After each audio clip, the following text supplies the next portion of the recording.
Next, अब ये जो आग है, आग जो टोटल है उसको 5 कैटेगरी में बांटा गया है। आग को 5 अलग अलग कैटेगरी में बांटने का रीजन ये है कि किस टाइप की आग को बुझाने के लिए किस टाइप का फायर एक्सटिंग्विशर आप यूज करोगे। तो फायर एक्सटिंग्विशर किस तरह का यूज करना है। फायर एक्सटिंग्विशर मतलब वो चीज, वो केमिकल, वो एजेंट जिससे आप आग को बुझाओगे। तो किस टाइप की आग को बुझाने के लिए किस टाइप का आप फायर एक्सटिंग्विशर यूज करोगे, इसके लिए इसे 5 अलग अलग कैटेगरी में डिवाइड किया गया है। तो पहली कैटेगरी जो है वो है ठोस टाइप की, जिसमें कागज, लकड़ी, कपड़े या फिर प्लास्टिक, इस तरह की सारी चीजें जो होती है वो कहलाती है आपकी क्लास ए की फायर। ठीक है, तो क्लास ए की फायर में ठोस पदार्थ आता है। सेकेंड टाइप का जो है वो क्लास बी की फायर कहलाता है। क्लास बी की फायर में जितने भी फ्लेमेबल लिक्विड्स है, लिक्विड मतलब जैसे थिनर है, पेट्रोल है, डीजल है, तेल है, या पेंट है।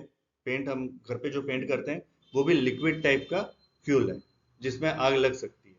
ठीक है, तो वो टाइप की जो फायर होती है वो कहलाती है क्लास बी की फायर।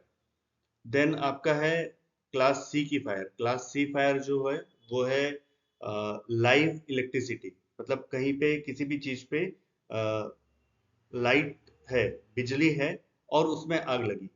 जैसे शॉर्ट सर्किट अगर होता है कहीं पर, या कोई इलेक्ट्रिक इक्विपमेंट है, मिक्सी है या वॉशिंग मशीन है, फ्रिज है, इस पे अगर आग लग रही है, और जब आग लग रही है उस समय उसमें इलेक्ट्रिसिटी कंटिन्यू सप्लाई हो रही है, तब वो क्लास सी की फायर कहलाएगी। और क्लास सी की फायर को जब भी अगर क्लास सी की फायर अगर कहीं पर भी हो, तो उस समय आप उस पर पानी बिल्कुल यूज नहीं करेंगे, क्योंकि जैसे ही आप पानी डालोगे तो क्या होगा, आपके ऊपर आपको शॉक लग सकता है और इलेक्ट्रिक करंट लगने से आपको नुकसान हो सकता है।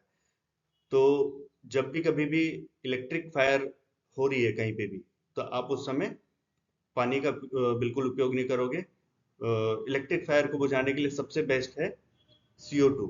CO2 बेस्ड जो फायर एक्सटिंग्विशर होते हैं उसको आपको यूज करना चाहिए। और अगर आपने इलेक्ट्रिक सप्लाई बंद कर दी, तो वो क्लास सी की फायर ना होके अब वो क्लास ए की फायर हो जाती है। जैसे अगर मिक्सी में आग लगी है, ठीक, आपने इलेक्ट्रिकल सप्लाई कट कर दिया, तो इलेक्ट्रिकल सप्लाई कट कर दिया तो वो किस टाइप का हो गया, मिक्सी में क्या होता है, प्लास्टिक होगा, या प्लास्टिक के वायर लगे हुए होंगे, और कुछ मेटल का पार्ट होगा। तो ये क्या हो गया, ठोस टाइप का आग बन गया।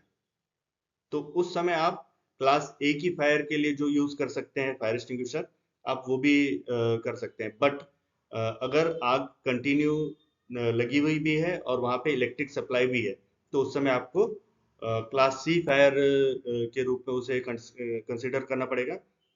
और क्लास सी की फायर को बुझाने के लिए आप CO2 type, CO2 based fire extinguisher को यूज करेंगे।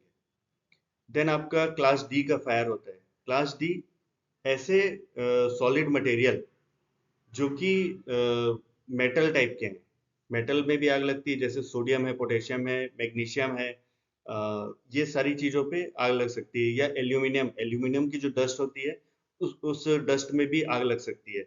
तो जो मेटल इस कैटेगरी में आते हैं उसको क्लास डी की फायर कंसिडर किया जाता है, और इसको बुझाने के लिए अलग टाइप का केमिकल यूज किया जाता है। ठीक है, ये हम डिटेल में भी आगे पढ़ने वाले हैं, देखने वाले हैं कि किस टाइप की आग को बुझाने के लिए किस तरह का फायर एक्सटिंग्विशर यूज किया जाता है। और देन लास्ट टाइप का जो क्लासिफिकेशन है फायर की, वो है क्लास के। के मतलब किचन।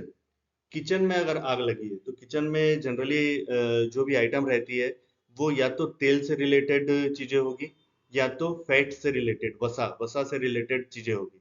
तो इसको, इस टाइप की आग को बुझाने के लिए हम वेट केमिकल यूज करते हैं। वेट केमिकल मतलब जो थोड़ा सा गीला हो और केमिकल हो। इस टाइप का जो फायर एक्सटिंग्विशर होगा वो केमिकल वाला आप फायर एक्सटिंग्विशर क्लास के या किचन वाली आग को बुझाने के लिए यूज करोगे। तो पहले क्लासिफिकेशन के बारे में डिटेल में हम देखते हैं।